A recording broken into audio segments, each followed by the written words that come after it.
오늘도 좋은 소식 물고 온 파랑새입니다. 이재명 대통령께서 김민석 총리 임명안을 제거했습니다.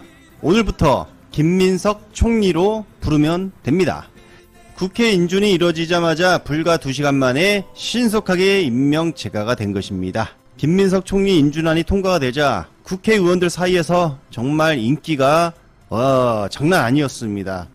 그리고 빡친 나경원의 표정 또한 리얼하게 잡혔다고 하는데요. 영상을 보겠습니다.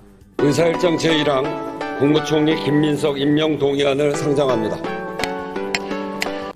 개빡치네. 잠깐만.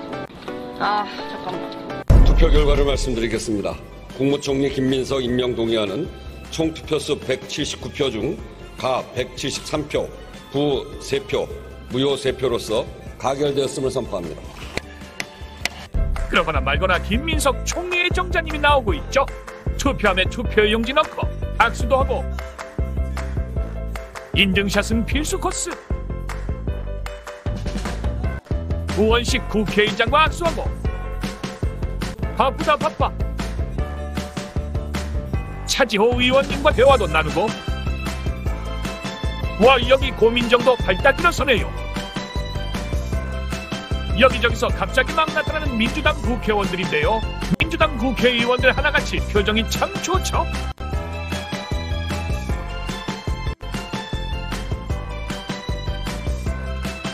이제 다 같이 일어서서 김치.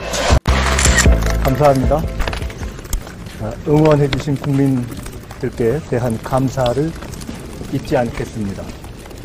국민의 뜻을 하늘같이 받들고 대통령님의 방향을 바닥에서 풀어내고 여야를 넘어 의원님들의 지혜를 국정에 접목시키겠습니다.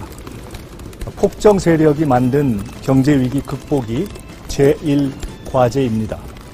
대통령님의 참모장으로서 일찍 생각하고 먼저 챙기는 새벽 총리가 되겠습니다. 위대한 국민, 위대한 정부, 위대한 대통령의 시대를 열겠습니다. 감사합니다. 김밥 먹었죠. 웰빙 단식. 웰빙 나는 언제 단식한다 그랬어. 단식하시는 건 단식하지 마. 단식은 왜요? 김민석 총리 임명되자 나경원이 마침내 고급 텐트를 철거했다고 합니다. 이제 뉴스로 나시를 안 봐도 되니 어떻게 보면 2마리 토끼를 잡았다 이렇게도 생각이 들고요. 여5당 대표 오찬이 있었고요. 자, 김건희가 사온 정자에 대한 이야기를 또 나누고 있습니다. 저게 일본식 정자군요. 반향이 왜 이렇게 되어 있죠? 천하람도 있죠? 자, 아무튼 오늘 오찬이 있었고요. 국정감사한테 운영해서 물어봤는데 저는 이제 제가 성의껏 대답을 해요. 거짓말은 하지 마세요. 가기예의합니다. 자, 이제 김건희 이야기로 건너가겠습니다. 김건희 수사가 본격 시작이 되었고 오늘 3부 토론을 압수수색 실시했습니다. 그런데 텅 빈 사무실이었다고 합니다. JTBC 취재를 보면 사흘 전 급히 떠난 흔적을 포착했다고 합니다. 그래서 증거인멸용 이사인가 라는 기사가 나왔는데 자, 불과 얼마 안 돼서 이사를 했다는 것. 더구나 이곳은 본사였습니다. 본사가 바로 옆에 중구에서 종로구로 이사를 했다고 합니다. 홈페이지 상으로는 본사가 여전히 중구로 되어 있었고요. 심지어 집기와 인간 증명을 둔 채 급히 떠난 흔적을 포착했다고 합니다.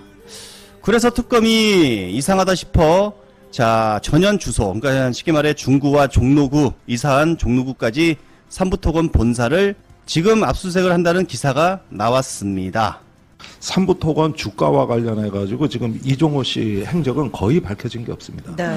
여기에다가 지금 마약도 의혹입니다. 솔직히 예. 말해서. 이것도 사실 조병로 경무관이라고 서울경찰청에 있던 그분을 비호했던 게 또 이종호 씨고 이렇게 되니까 일단은 이종호 씨를 나는 좀 압박하기 위한 선행 조치가 삼부토건 압수수색이라고 봅니다. 그래서 1호 물론 최종 목적은 김건희 씨한테 향하겠지만 이거는 항상 키맨들이 문제거든요. 명태균, 이종호 이런 키맨들 이런 사람들은 김건희 여사한테 정보도 얻고, 누굴 봐달라는 인사청탁도 하고, 그런 거 하면 공천 달라 그러고, 이런 것들을 다 할 수 있는 어떤 사람들. 그런데 김건희 여사가 그 말에 영향을 받는, 네. 이런 관계에서 시작되는 거니까, 그 중간 키맨이 이 수사의 핵심이라는 거예요. 이 밖에도 김건희 관련 단독이 또 나왔는데 14억 한수 통보. 자, 얼마 전 정치파랑사에서 전해드린 기사였죠. 자, 이재명 정부가 들어서자마자 김건희 가족이 운영하는 요양원에 14억 한수를 자, 통보했었죠. 그런데 김건희 가족이 운영하는 요양원에서 이 돈을 못 내겠다 반대 의견을 냈다고 합니다. 자, 결론은 결국 기각이 되었고, 심지어 김건희 가족들은 대형 노펌을 동원해 소송을 한다고 밝혔습니다. 야, 정말 아직까지 정신을 못 차린 집안이다. 이런 소식을 전하면서 해수부, 사실 부산이 해수부가 있기는 또 적정하죠. 또 지금 특수한 어려운 상황이고, 하나를 부산으로 옮기는데 그거 절대 안 돼. 다 가질 거야 우리가. 저는 우리 대전 충남 시민들이 그러시지 않을 거라고 봐요. 오늘 이재명 대통령 회견에서 해수부 부산 이전을 제하긴 그러나 여전히 지역 토 세력과 그리고 국힘당의 반대가 있어서 먼저 지자체 공감대 형성에 자, 난항을 겪고 있다, 이런 분석도 나오고 있는데요. 조배석의 명분을 보니 북극 항로 거점 개발, 해양산업 집접화된 해양수도 건설, 지역균형 발전이라고 되어 있다, 이런 논리면 농림부는 전북, 가기부는 대전 이렇게 이전해야 되는 거 아니냐라며 사실상 반대요. 나는 반대요. 이전하면 부산 표심이 민주당으로 넘어갈 게 뻔하다, 이렇게 생각한 것이죠. 그래서 조배석은 반대를 외쳤고, 김용태 또한 너무 졸속으로 하는 거 아닙니까? 반대요. 인물이 이러니 해운대 구에서도 반대가 더 많이 나온 게 아닌지, 그래서 부산 지역신문에서도 제동 걸리나 이런 우려의 기사를 냈다고 합니다. 해수부 온다는 걸 부결, 부산 사람 맞나? 게시판이 완전 폭발이 되었다고 합니다. 30년 동안 국힘만 뽑았는데 덕분에 정신이 번쩍, 그리고 차라리 목포로 와주세요 제발, 이란 의견도 달렸다고 합니다. 제가 볼 때 정말 부산 시민들 배신감이 말로 표현 못할 것 같다, 이런 생각을 전하면서 이문정 검사가 동부지검장으로 임명된 이유가 밝혀졌습니다. 현재 세관 공무원들의 마약 밀수 연루 의혹과 백혜련 경정의 영등포경찰서 수사팀 외압 및 은폐 의혹을 수사하는 곳이 바로 동부지검이라고 합니다. 수사의 대상인 검찰이 셀프 수사를 하겠다고 나서고 있는 것인데, 사건을 축소 은폐하고 증거 인멸하려는 의도로밖에 보이지 않습니다. 이문정 검사가 검사장으로 부임하면 바로 그날부터 검찰, 경찰, 국세청, FIU 등 20여 명 규모로 합동수사팀을 꾸려 이문정 검사장이 직접 세관 공무원 마약 밀수 사건을 진두지휘하며 수사할 것으로 보입니다. 동부지검은 수사의 칼끝은 전 인천지검장인 심우정, 조병로 경무관 등 경찰 수뇌부뿐만 아니라 세관 전 용산 대통령실 관료들, 그리고 김건희와 그 가족들까지 수사선상에 올리고 강도 높게 수사할 것으로 보이는데요. 마약과 관련된 것은 국가의 운명이 걸린 중대한 수사이기에 이문정 검사가 이 거학들을 뿌리까지 뽑아 불태워줄 것으로 기대합니다.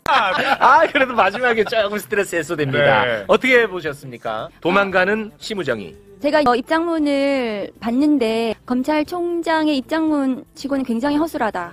설득력이 전혀 없고 굉장히 급하게 만들어진, 급하게 작성된 거다. 그래서 이 사표 사직이 저는 심우정이 좀 버틸 거라고 생각했어요. 왜냐하면 총장의 지위를 가지고 수사를 받는 게 훨씬 더 유리해요. 왜냐하면 현직 검찰총장을 특검이든 검찰이든 공수처든, 공수처의 수사 대상이었는데 쉽지가 않거든요. 그런데 자기 갑옷을 벗어 던지고 나가는 상황은 아마 이 인사 패싱에 굉장히 열받아가지고 확 나가면서 저 입장문을 쓴 건데, 개혁이라는 것이 원래 시기와 그 기간을 정해놓고 어쨌든 그 내용이 있어야지 되는 거지, 개혁을 그냥 아무나 중구난방으로 할 수는 없는 거예요. 그러니까 네. 저 말들이 굉장히 설득력이 없는데 검찰총장 입장으로 나온 것이 이제 특검 수사를 앞두고 조희대 조은석 내란 특검에서 수사를 할 겁니다. 네. 항고 포기, 즉시항고 포기에 대한 직권남용 부분에 대해서 굉장히 그거는 뭐 유죄의 가능성이 높아요. 그래서 그 수사를 앞두고 본인이 굉장히 급하게 이렇게 나가는 모양새다. 도망가는 그런 모양새가 저는 보여집니다. 네.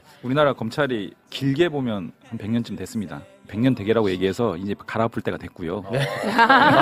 그리고 검찰의 허락을 받아서 이걸 하라는 것인지 말도 안 되는 얘기 하는 거고요. 그렇습니다. 신중한 논의 얘기하는데 신중하게 논의할 만큼 충분히 논의했습니다. 문정부 때부터 이미 너무 오래됐죠. 수사권 조정, 수사기소 분리는 어제 오늘의 논의 사항이 아니고 맞습니다. 대선을 통해서 국민적 선택을 받았습니다. 그렇습니다. 그리고 지금 수사기소 분리를 포함한 검찰개혁에 대한 국민적 지지가 굉장합니다. 그렇습니다. 국민적 공감대가 충분히 있고요. 그런 상황들을 받아서 저희 국정기획위원회에서 이런 부분들에 대해서는 대선 공약으로 분명하게 내세웠기 때문에 그렇습니다. 수사기소 분리라고 하는 이 기조 흔들림 없이 준비하고 있고요. 이거는 더 이상 논의에 뭐 왈가왈부 논거들은 다 이미 쏟아져 나왔어요. 네. 국회에서도 논의할 만큼 다 했던 부분이기 때문에 네. 저는 이 부분만큼은 속도감 있게 그래서 정권 교체의 효능감 이런 것들을 분명히 보여줘야 되는 핵심 이슈다. 그렇게 생각을 합니다. 이용우 의원 진짜 좀 칭찬 좀 많이 해주세요. 소영교에게. 네. 난 너무 좋아. 좋아요? 너무 좋아요. 자신들이 해놓은 짓들이 있기 때문에 더 이상 얘기 못할 거라고 보고 그러기 때문에 저는 좌고면 하지 말고 신속하게 가도 된다. 이렇게 생각합니다. 검찰도 지금은 수사기소 분리가 대세이고 그것을 거스를 수 없다는 것은 스스로들 알고 있어요. 알아요. 그래서 이게 자기들이 그 와중에 어떻게 살아남을 것인가 조금이라도 권력을 더 뺏기지 않고 그렇겠죠. 그러면서 이 친윤 검사들 제가 말씀드리는 친윤 검사는 윤석열을 아직도 추정하는 그런 검사들이 친윤이 아니고 검찰주의자들을 말하는 거예요. 권력이 아무리 바뀌어도 검찰권만 영원히 살아남으면 되는 이 검찰주의자들은 공소청이 되면은 그 공소청을 어떻게 장악할 것인가 수사청에는 어떤 수사관을 보내서 친윤들이 농단을 할 것인가 그런 권력을 자기들이 이 정부의 권력 가까이에서 좀 자기들이 좀 해보겠다 이런 좀 야망을 또 가지고 있겠죠. 그렇습니다. 그렇기 때문에 우리는 두 눈 부릅뜨고 상황을 지켜봐야 되는 거예요. 그렇죠. 왜냐하면 개혁이 쉽습니까? 어렵죠. 어려운 거야 개혁은. 맞아. 아무리 전 국민이 다 개혁에 동의를 하더라도 개혁은 어렵습니다. 왜냐? 그 대상이 존재하니까. 그들은 싫을 거 아니야. 그건 인지상정이죠. 네. 그렇기 때문에 우리가 두 눈 부릅뜨고 보자는 겁니다. 삐리삐리삐리 바람 새는 갔어도 삐리삐리삐리